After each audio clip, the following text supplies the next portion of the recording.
In this movie, we're going to discuss what is a flipped classroom. Hopefully, I'll be able to answer all your questions. In the traditional way of teaching history, everything revolves around that old school lecture.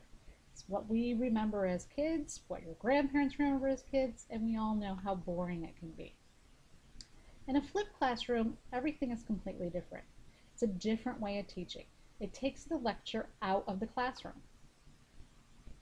Once upon a time, schools like this, and unfortunately, schools still like this. We have our students lined up in rows, but the difference is they're not really all excited like this picture to answer the teacher's questions and follow along the lecture.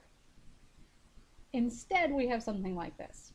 Students today don't want to listen to that same old lecture. Those same lectures that we listened to as kids and our grandparents listened to as kids. So what happened? Technology is what happened. Today's students are used to technology.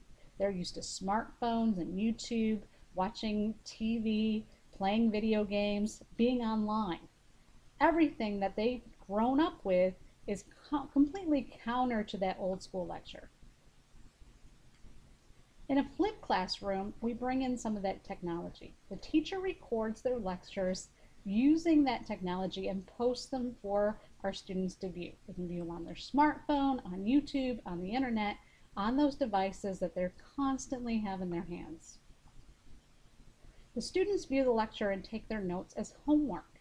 This leaves time in the classroom to apply the content in a more meaningful way. Students focus on 21st century learning skills. We have more time to work collaboratively, usually on meaningful projects, and focus on that technology that's so important. If you go to the modern workplace, you're not going to see people sitting for 45 minutes straight taking notes from a lecture. That's not how the real world works. Why is it that our schools work this way? With a flipped classroom, the real world, the 21st century world, is the focus. And hopefully it will allow our students to be more prepared for what the future brings.